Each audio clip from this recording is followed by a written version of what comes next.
रोज की तरह आज भी कोमल रसोई में खाना बना रही थी। तभी कोमल की चाची रागिनी वहां आती है और कोमल से कहती है, अरे करमजली, अभी तक तेरा खाना नहीं बना? तुझे पता नहीं है क्या तेरे भाई को ऑफिस जाना है? हाँ चाची, बस में लगा रही हूँ, खाना बन गया है, आप लोग बैठिए, मैं लाती हूँ। रागिनी वहां से चली जाती है। थोड़ी देर बाद कोमल किचन के सामने रखे डाइनिंग टेबल पर खाना लगा देती है। ये डाइनिंग टेबल 6 कुर्सियों का है, जिस पर कोमल के चाचा चाची भाई बहन चारों लोग बैठकर खाना खाते हैं और 2 कुर्सियां खाली पड़ी रहती हैं। कोमल सभी को खाना परोसती है। सभी खाना खाना शुरू करते हैं। तब रागिनी कहती है, अरे खड़े खड़े हमारे क्या मुंह देख रही है? जा जल्दी से गरम गरम रोटियां बना कर ले आ। वैसे भी ठंड में गरम गरम रोटियां ही अच्छी लगती है। कोमल जल्दी जल्दी रसोई में जाती है और रोटियां बेलकर सेक कर उन्हें लाकर चाचा चाची और अपने भाई बहन को देती है। थोड़ी देर बाद कमलेश कहता है, अरे कोमल बेटिया, बस अब रोटियां मत लाओ, हो गई हैं रोटियां। तुम भी हमारे साथ चेयर पर बैठकर खाना खा लो। कोमल जैसी चेयर पर बैठने वाली होती है तभी उसकी चाची कहती है, कितनी बार समझाया है कि तुझे हमारी बराबरी में मत बैठा कर। तेरे माता पिता के मर जाने के बाद हम तुझे यहाँ ले आए हैं और तुझे फोकट का खाना भी मिल रहा है। ये क्या कम बड़ी बात है जो अब अपने साथ बराबरी में बैठा कर खाना भी खिलाए? कोमल जा और मेरे लिए अचार लेकर आ। अब कोमल रसोई में जाती है और अपनी बहन प्रेरणा को अचार लाकर देती है। दिखाई नहीं दे रहा तुझे कि सब्जी ठंडी हो गई है? चल जल्दी से इसे गर्म करके ले आ। कोमल फिर से रसोई में जाती है और सब्जी को गर्म करके ले आती है और सभी को परोस देती है। खाना खाने के बाद सभी लोग चले जाते हैं। अब कोमल रसोई में जाती है और रसोई की साफ सफाई करती है। तभी कोमल की चाची वहां आ जाती है और कहती है, अरे आलसी कहेगी, अभी तक रसोई साफ नहीं हुई है क्या? और तूने डाइनिंग टेबल को गंदा क्यों छोड़ दिया? तुझे पता है ना कि कितना महंगा डाइनिंग टेबल है? वो पूरे 8,000 का लिया था मैंने, पैसे जमा करके। हाँ चाची, मैं जानती हूँ, बस बर्तन धुल गए हैं, अब मैं डाइनिंग टेबल साफ करने ही जा रही हूँ। रागिनी के जाने के बाद कोमल जल्दी से डाइनिंग टेबल को कॉलिन और कपड़े से साफ कर देती है और फिर उसे एक साफ कपड़े से ढक देती है। उसके बाद कोमल अपने आप से कहती है, चलो काम तो सारा हो गया, मुझे भी भूख लगी है, मैं भी खाना खा लेती हूँ। कोमल डाइनिंग टेबल के बाजू में जमीन पर बैठकर खाना खाती है। जमीन उसे ठंडी लगती है और वो खाना खाते समय ठंड से कांप जाती है और मन ही मन में सोचती है, अगर माँ और पिताजी मुझे दुनिया में अकेला छोड़कर ना गए होते तो मैं चाचा चाची के यहाँ नहीं आती, तो शायद मैं भी अपने परिवार के साथ बैठकर खाना खा रही होती। लेकिन अब तो शायद मुझे जीवन भर अकेले ही जमीन पर बैठकर खाना खाना पड़ेगा। जल्दी जल्दी खा कोमल, फर्श ठंडा है और मुझे ठंड लग रही है। खाना खाकर धूप में जाती हूँ। खाना खाकर कोमल छत पर जाकर धूप में बैठ जाती है। वो धूप सेक ही रही थी कि तभी पड़ोसन शोभना कोमल को देखकर कहती है, अरे कोमल बेटा, बहुत दिनों बाद दिखाई दे रही है, आजकल तू बाहर भी नहीं निकलती है। क्या हो रही शोभना चाची, जब से ठंड बढ़ी और दिन छोटे हो गए हैं तब से घर का काम ही खत्म नहीं होता। हाँ बेटा, तेरी चाची तो घर का सारा काम तुझसे ही अकेली करवाती है। पूरा मोहल्ला जानता है कि माँ बेटी ने मिलकर तुझ पर जुल्म के सारे रिकॉर्ड तोड़ दिए हैं। नहीं शोभना चाची, ऐसी कोई बात नहीं है। मेरे माता पिता के जाने के बाद चाची ने तो मुझे सहारा दिया है। ठीक है बेटा, मैं तुझे इस बारे में कुछ नहीं कहूंगी, लेकिन तू समय निकाल कर शाम को घर आना। आराधना शाम को पकोड़े बना रही है, तू भी खा लेना। हाँ चाची, मैं कोशिश करूंगी। शाम को कोमल अपनी चाची से कहती है, चाची ठेले वाला आता ही होगा, मैं बाहर खड़ी रहती हूँ ताकि उससे ताजी ताजी सब्जियां खरीद लूं, वरना सब छट जाएगी। ठीक है, जा, लेकिन सब्जियां लेकर तुरंत घर में आ जाना। कोमल घर से बाहर निकलती है और इधर उधर देखती है, उसे कोई नहीं दिखाई देता। फिर जल्दी से वो शोभना के घर में चली जाती है, जहाँ शोभना और आराधना उसका ही इंतजार कर रही थी। शोभना उसे देखकर कहती है, आ गई कोमल बेटा, आराधना ने पकोड़ों का घोल बना कर रखा है। कह रही थी कि आज जब तक मैं अपनी सहेली को पकोड़े नहीं खिलाऊंगी तब तक मैं भी नहीं खाऊंगी। हाँ कोमल, तू जल्दी से डाइनिंग टेबल पर बैठ, तब तक मैं गर्मा गर्म पकोड़े बनाकर ले आती हूँ, साथ में खाएंगे। ऐसा कहकर आराधना कोमल का हाथ पकड़कर रसोई के सामने अपने डाइनिंग टेबल तक ले जाती है और कोमल को बैठने के लिए कहती है। लेकिन कोमल कहती है, आराधना, अगर तू बुरा ना माने तो मैं नीचे बैठकर पकोड़े खा लूं। वो क्या है ना, मुझे डाइनिंग टेबल पर बैठकर खाने की आदत नहीं है। मैं जानती हूँ कोमल कि तेरी चाची तुझे डाइनिंग टेबल पर नहीं बैठने देती, लेकिन तू चिंता मत कर, एक दिन तेरे जीवन में ये सारा सुख आएगा, है ना माँ?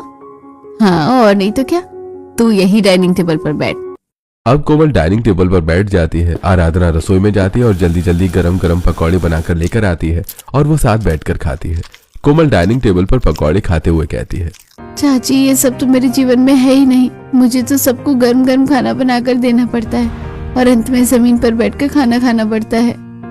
तभी बाहर से ठेले वाले की आवाज आती है तो कोमल कहती है, ठीक है चाची, ठेले वाला आ गया, मैं चलती हूँ। अगर मुझे चाची ने यहाँ आते देख लिया ना तो मुझ पर बहुत गुस्सा करेंगी। अब कोमल बाहर निकलती है और ठेले के पास आती है। तभी उसकी चाची रागिनी वहां आती है और कोमल को शोभना के घर से बाहर निकलते हुए देख लेती है। जब कोमल ठेले वाले के पास जाती है तब रागिनी उसे एक थप्पड़ मारती है और कहती है, घर में इतना सारा काम पड़ा है और तू पड़ोसियों के घर घूम रही है। कहा था ना कि सब्जियां लेकर जल्दी घर आ जाना। चाची मैं तो बस थोड़ी देर के लिए। मुंह बंद कर अपना और घर में जा। तभी शोभना वहां जाती है और कहती है, अरे रागिनी क्यों बिन माँ बाप की बच्ची पर इतना जुल्म कर रही हो? थोड़ा भगवान से भी डरो। आ गए हमारे पड़ोसी जो तुझे चिढ़ा रहे हैं। इन्हीं लोगों ने तो बर्बाद कर दिया है तुझे। चाची मैंने पकोड़े बनाए थे तो सिर्फ कोमल को पकोड़े खाने के लिए बुलाया था। आराधना हमारे यहाँ भी पकोड़े बनते हैं, तुम्हें कोमल को पकोड़े खिलाने की कोई जरूरत नहीं है। और खबरदार अब दोबारा उनके घर गई तो तेरी टांगे ही तोड़ दूंगी मैं। अरे बहन जी जाने दो ना, बात को खत्म करो, सब्जियां ले लो। अब रागिनी सब्जियां लेने लगती है और कोमल दौड़ती हुई घर के अंदर चली जाती है। रात को कोमल रसोई में खाना बना रही थी और उसकी आंखों से लगातार आंसू बह रहे थे। कोमल अपने मन में कह रही थी, माँ पिताजी आप लोग मुझे छोड़कर क्यों चले गए? मैं बिल्कुल अकेली हो गई हूँ, मेरा कोई नहीं है। ऐसा सोचते हुए कोमल खाना बना लेती है। तब तक सभी लोग डाइनिंग टेबल पर खाना खाने के लिए बैठ गए थे। कोमल सभी को खाना परोस देती है। सभी लोग खाना खाने लगते हैं। फिर कोमल कहती है, चाची जी आज मुझे भी भूख बहुत लगी है, मैं भी खाना खा लूं? खाना बाद में खाना। कोमल पहले गरम गरम रोटियां तो ला दे। दिख नहीं रहा कि रोटियां खत्म हो गई हैं।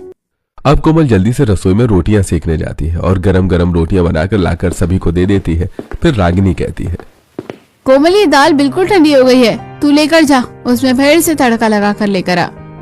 कोमल दाल को लेकर रसोई में जाती है और फिर उसमें तड़का लगाकर वापस लाकर सबको परोस देती है। फिर उन्हें पानी दे देती है और सबकी प्लेट में अचार भी रख देती है। उसके बाद कोमल फिर एक बार कहती है, चाची जी मुझे भूख लगी है, अब मैं खाना खा लूं? अब हम इतने भी बुरे नहीं है कि तुझे इतनी भूख लगी है और हम तुझे खाना खाने ना दे। ठीक है जा खा ले, लेकिन हमारी बराबरी में बैठने की कोशिश मत करना, नीचे बैठकर ही खाना। बेचारी कोमल जमीन पर बैठकर ठंड से कांपते हुए खाना खाती है।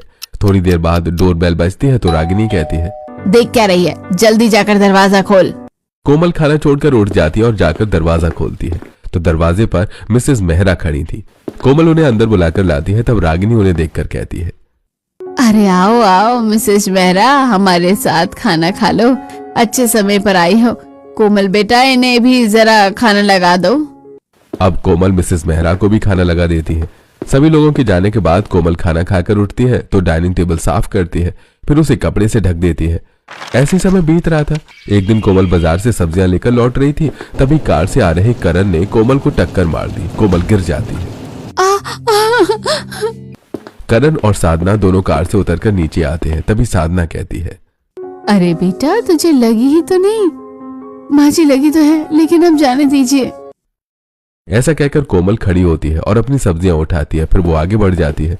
तब करण साधना से कहता है, माँ देखा आपने, उस लड़के से चलते नहीं बन रहा है, चलो हम उसे उसके घर तक छोड़ देते हैं। साधना और करण दोनों कार में बैठते हैं। करण कार को थोड़ा आगे लाकर कोमल से कहता है, देखिए प्लीज आप कार में आ जाइए, मैं आपको आपके घर तक छोड़ देता हूँ। कोमल मना करती है लेकिन करण नहीं मानता और बार बार जिद करता है, इसलिए कोमल करण की गाड़ी में बैठ जाती है। तब साधना कोमल से कहती है, बेटा अगर तुम कहो तो हम तुम्हारा इलाज करवा देते हैं, तुम्हें दर्द होगा। नहीं माँ जी आपने कह दिया उतना ही बहुत है, मुझे बहुत दर्द बर्दाश्त करने की आदत है। थोड़ी दूर जाने के बाद कोमल का घर आ जाता है। करण और साधना कोमल को वहां छोड़ देते हैं और चले जाते हैं। कोमल घर पर आती है तो रागिनी गुस्सा होते हुए कहती है, आ गई महारानी, कहाँ लग गया तुझे इतना समय? चाची मैं गिर गई थी, मुझे चोट लग गई। अब मुझे ये सब नखरे मत बताओ और जल्दी रसोई में जाकर खाना बना ले। कोमल रसोई में जाकर खाना बनाने लगती है तो वहीं दूसरी तरफ करण अपनी माँ से कहता है, माँ वो लड़की कितनी अच्छी थी ना, मैं तो उसे भूल ही नहीं पा रहा हूँ। हाँ बेटा, मैं भी समझ गई कि तुझे उससे पहली नजर का प्यार हो गया। वैसे वो मुझे भी बहुत अच्छी लगी। आज मैं सबसे बात करती हूँ, कल हम उसके लिए रिश्ता लेकर घर चलेंगे। शाम को साधना अपने बेटे, पति, बहू सबसे बात करती है। सभी लोग इस रिश्ते के लिए तैयार हो जाते हैं। अगले दिन साधना अपने बेटे का रिश्ता लेकर कोमल के घर पहुंच जाती है। कोमल के चाचा ये सुनकर बहुत खुश होते हैं और कोमल की शादी करण के साथ तय कर देते हैं। समय बीतने के साथ साथ 2 महीने के अंदर कोमल की शादी हो जाती है और वो शादी करके ससुराल आ जाती है। कोमल की नंद अंशिका उसका गृह प्रवेश करवाते हुए कहती है, आइए आइए भाभी, आपके आने से तो जैसे हमारे घर में 4 चांद लग गए हैं। कोमल अंदर आती है और अपने बड़े से खूबसूरत घर को देखकर आश्चर्यचकित रह जाती है। वो मन ही मन सोचती है, कितना सुंदर घर है ये, और कितना बड़ा, कितना आलीशान। इससे सुंदर घर तो मैंने आज तक कभी नहीं देखा। कोमल बेटा, क्या सोच रही हो? बेटा, अब ये घर तुम्हारा ही है। अभी तुम जाकर आराम करो, बाकी बातें कल होंगी। अब कोमल अपने कमरे में चली जाती है। हॉल की तरह उसका कमरा भी बहुत बड़ा और शानदार था। तभी करण अंदर आता है और कोमल करण को देखकर कहती है, करण जी, आपका घर तो बहुत ही बड़ा है और बहुत ही शानदार। पता नहीं आपको मुझ जैसी गरीब लड़की कैसे पसंद आ गई। अरे कोमल, प्यार गरीबी और अमीरी से नहीं होता। प्यार तो अच्छाई और अपनेपन से होता है, जो मुझे तुमसे मिला है। ये सुनकर कोमल बहुत खुश हो जाती है। दोनों आपस में बहुत देर तक बातें करते हैं। अगली सुबह कोमल नहा धोकर तैयार होकर रसोई में पहुंचती है तो वहां उसे शीलाबाई मिलती है। कोमल शीलाबाई से कहती है, सुनिए, आज खाना मैं अपने हाथों से बनाऊंगी। मेम साहब, रसोई में जो भी खाना बनता है मैं उसकी मदद करती हूँ। अगर आप अपने हाथों से खाना बनाना चाहती हो तो बना लीजिए, मैं आपकी मदद कर दूंगी। अब कोमल खाने में वेज पुलाव, पनीर भुर्जी, दम आलू, मीठे चावल और पूरी बना लेती है। तभी कोमल की सास वहां आती है और कोमल को काम करते हुए देखकर कहती है, अरे कोमल बहू, तुम नई बहू हो, तुम्हें ये सब करने की क्या जरूरत थी? कोई बात नहीं माँ जी, मुझे ये सब करने की आदत है। खाना बन गया है, आप लोग बैठ जाइए, मैं खाना परोस देती हूँ। सभी लोग डाइनिंग टेबल पर बैठ जाते हैं। अब कोमल खाना लेकर आती है। वो पहली बार अपने ससुराल के डाइनिंग टेबल को ध्यान से देखती है। वो काफी बड़ा और आलीशान दिखाई दे रहा था। कोमल मन में सोचती है, कितना खूबसूरत, कितना आलीशान डाइनिंग टेबल है ये। इस पर खाना खाने वालों को कितना अच्छा लगता होगा। अब कोमल खाना डाइनिंग टेबल पर ही रख देती है। तभी उसकी जेठानी कहती है, अरे कोमल, खाना सीधे डाइनिंग टेबल पर नहीं रखते, लाओ मैं बताती हूँ। अब राधा कोमल के हाथों से खाना ले लेती है। सबसे पहले तो वो डाइनिंग टेबल पर रखी हुई ट्रेन की डिश में एक एक करके सारा खाना डाल देती है। फिर वो एक बटन से डाइनिंग टेबल पर रखी हुई रिवॉल्विंग ट्रेन को स्टार्ट करती है। स्टार्ट करते ही ट्रेन डाइनिंग टेबल के एरिया में चारों तरफ घूमने लगती है। ये देखकर कोमल बहुत खुश होती है और मुस्कुराते हुए कहती है, अरे वाह, ये ट्रेन तो चारों तरफ घूम रही, कितना अच्छा लग रहा है इसे देखकर। ऐसे ही भला कुछ हो सकता है।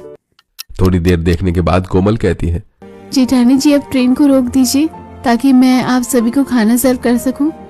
कोमल, तुम्हें खाना सर्व करने की जरूरत नहीं है। चलो आओ हमारे साथ बैठो, मैं तुम्हें कुछ बताती हूँ। अब राधा कोमल को अपने बगल वाली चेयर पर बैठा लेती है। तभी कोमल कहती है, नहीं भाभी, मैं सभी को खाना सर्व कर दूंगी। आखिरी में मैं खा लूंगी, वैसे भी मुझे आखिरी में खाने की आदत है। भाभी, आप आखिरी में क्यों खाओगे? और अगर आपको ऐसी आदत है तो आज से ही बदल दो। आपको किसी को खाना सर्व करने की जरूरत नहीं है, सब खुद ही ले लेंगे। ऐसा कहकर अंशिका चलती ट्रेन को एक बटन से रोकती है और फिर डिश में से खुद को खाना सर्व कर लेती है। उसके बाद वो फिर ट्रेन को स्टार्ट कर देती है। सभी लोग बारी बारी से ट्रेन को रोकते हैं और खुद को खाना सर्व करते हैं। अब ट्रेन कोमल के पास पहुंचती है। तब कोमल के जेठ शिव कहते हैं, कोमल, जब ट्रेन तुम्हारे पास आएगी तो तुम उसे रोक देना और खाना खुद को सर्व कर लेना। ये सुनकर कोमल मुस्कुरा देती है। इस बार जब ट्रेन कोमल के पास आती है तो कोमल उसे बटन दबाकर रोक देती है और फिर खुद को खाना सर्व कर लेती है। लेकिन तभी कोमल देखती है कि खाना ठंडा हो गया है। तो कोमल कहती है, अरे माँ जी, पिताजी, खाना ठंडा हो गया है। मैं ऐसा करती हूँ कि गर्म करके ला देती हूँ। अरे मेरी भोली पत्नी, इसकी कोई जरूरत नहीं है। ये डाइनिंग टेबल लग्जूरियस है, इसमें बहुत सारे फंक्शन है।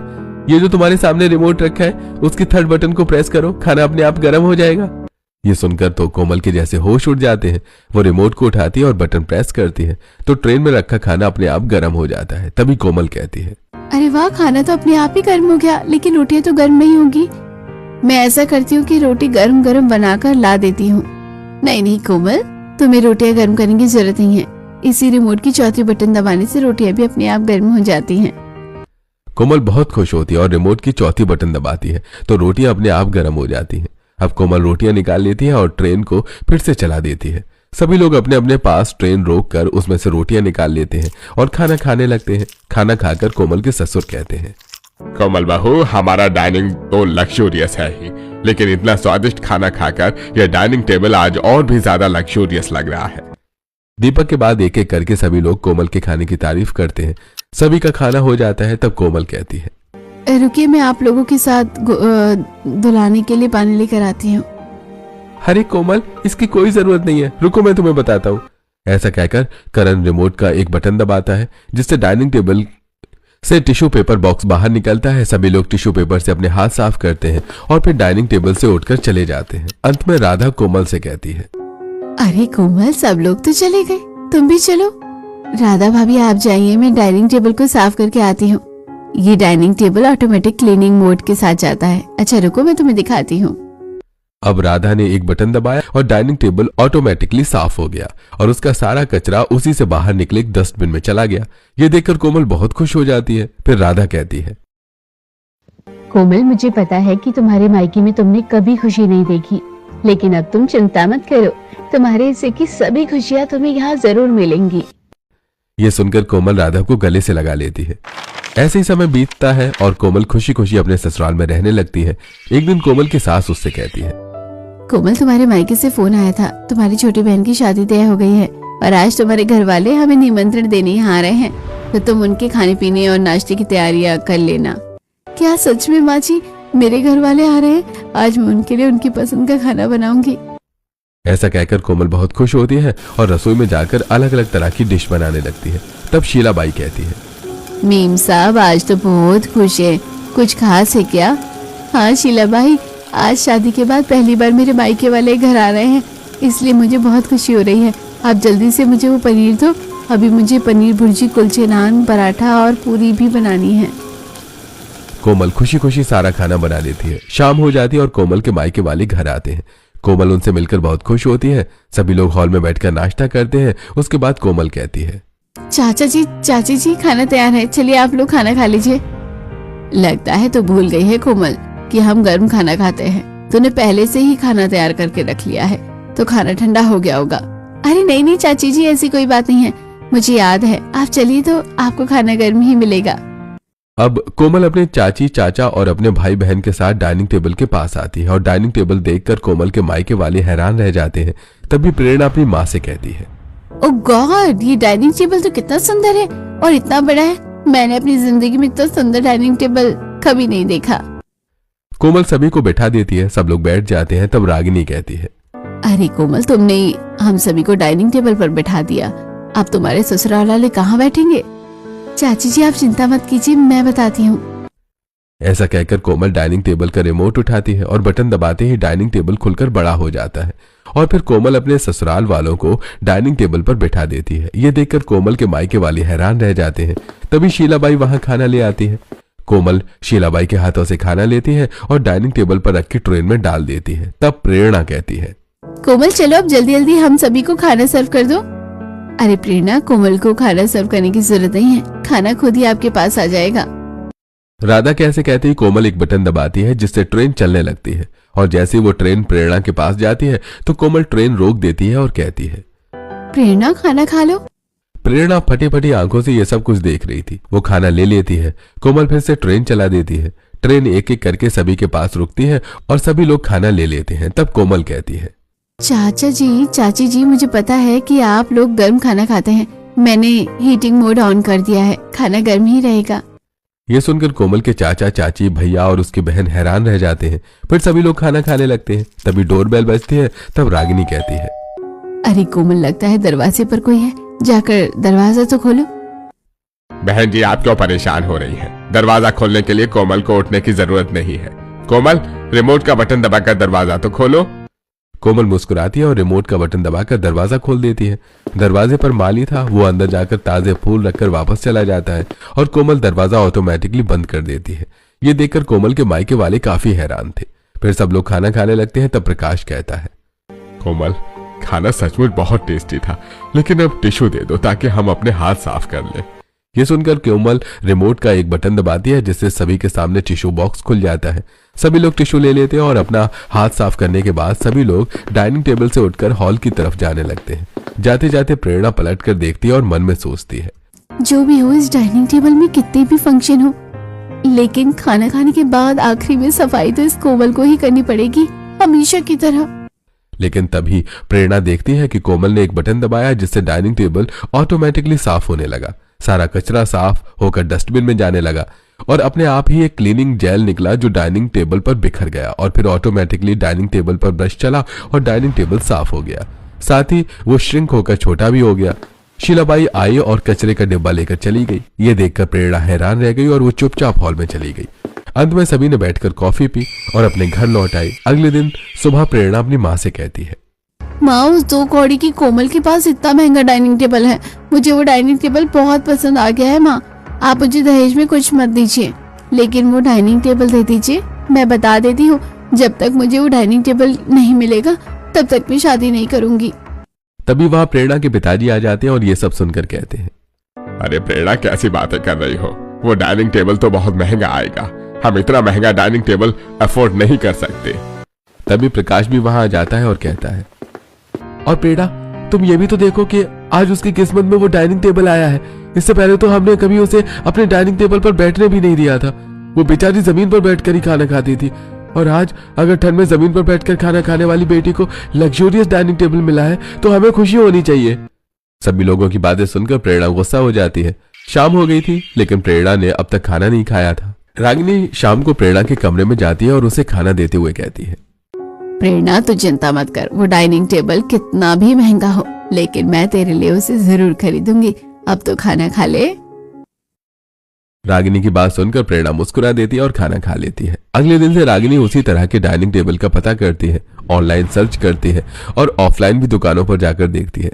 तब ऑनलाइन एक वैसा ही डाइनिंग टेबल मिलता है, लेकिन उसकी कीमत 1 करोड़ रुपए की होती है। ये देखकर रागिनी चौंक जाती है और सारी बातें अपने पति और अपनी बेटी को बताती है। ये सुनकर कमलेश कहता है, देखो रागिनी, वैसे डाइनिंग टेबल का सपना तुम और प्रेरणा दोनों छोड़ दो, वो हमारी औकात से बाहर है। कमलेश चला जाता है। अब प्रेरणा भी समझ चुकी थी कि वैसे डाइनिंग टेबल को वो नहीं खरीद सकती। समय बीतता है और प्रेरणा की शादी का दिन आ जाता है। बारात आ चुकी थी और प्रेरणा भी दुल्हन बनकर स्टेज पर बैठी थी। सभी लोग प्रेरणा से मिल रहे थे। तभी प्रेरणा की बहन कोमल अपने पति के साथ स्टेज पर आती है और प्रेरणा से मिलती है। प्रेरणा जलकर से उसे देखती है और कहती है, कोमल, मेरी शादी में तुम भी आई हो? मुझे तो लगा कि तुम इतनी अमीर हो गई, शायद तुम्हारे ससुराल वाले मेरी शादी में ना आने दे। प्रेरणा, तू कैसी बातें कर रही है? तू मेरी बहन है, ऐसा कैसे हो सकता है कि मैं तेरी शादी में ना हूँ और मेरे ससुराल के सभी लोग आए हैं? वो देख, सब वहां पर खड़े हैं। सभी को देखकर मुस्कुरा देती है प्रेरणा। तब कोमल प्रेरणा से कहती है, प्रेरणा, मैं तेरे लिए एक गिफ्ट भी लाई हूँ, तू थोड़ी देर के लिए मेरे साथ चल। वैसे क्या गिफ्ट लाई हो तुम?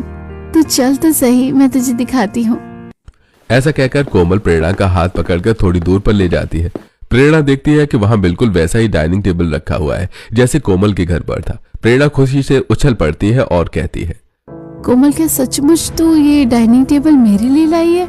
हाँ प्रेरणा, मुझे पता है तुझे डाइनिंग टेबल बहुत पसंद आया था, इसलिए मैं इसे तेरे लिए लेकर आई हूँ। इसे अपनी शादी का तोहफा समझ। ये सुनकर प्रेरणा की आंखों में आंसू आ जाते हैं। तब तक कोमल के चाचा चाची और भैया भी वहां आ जाते हैं और ये सब देखकर रागिनी कहती है, बेटा, हमें माफ कर दे, हमने तेरे साथ हमेशा ही बुरा व्यवहार किया और कभी अपने डाइनिंग टेबल पर नहीं बैठने दिया, और तूने मेरी बेटी की ख्वाहिश पूरी कर दी, इतना महंगा डाइनिंग टेबल। कोमल, तुम पैसों से नहीं, तुम दिल से बहुत अमीर हो। हमें हमारी गलती का पछतावा है, प्लीज हमें माफ कर दो। कोमल सभी को माफ कर देती है। सभी मिलकर शादी एंजॉय करते हैं। रात को कोमल अपने परिवार के साथ वापस अपने घर लौट आती है। सभी अपने कमरे में आराम करते हैं।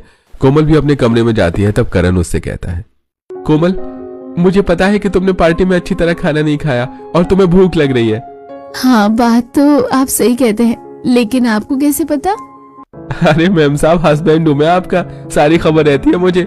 वैसे मैंने रास्ते में तुम्हारी फेवरेट बिरयानी पैक करवा ली है, चलो हम दोनों डाइनिंग टेबल पर बैठकर खाते हैं। कोमल हाँ कह देती है। दोनों डाइनिंग टेबल पर आते हैं। करण दोनों के लिए बिरयानी सर्व करता है और कहता है, कोमल, तुम्हें अभी इस डाइनिंग टेबल का एक फंक्शन नहीं पता, इसमें लाइटिंग मोड भी है।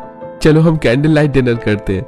अब करण डाइनिंग टेबल का कैंडल लाइट मोड ऑन करता है और डाइनिंग टेबल से धीमी धीमी रोशनी निकलने लगती है। साथ ही करण डाइनिंग टेबल में ही एक सॉन्ग प्ले कर देता है। कोमल ये देखकर बहुत खुश हो जाती है। दोनों एक रोमांटिक एटमॉस्फेयर में खाना खाते हैं और इस तरह कोमल की जिंदगी खुशियों से भर जाती है।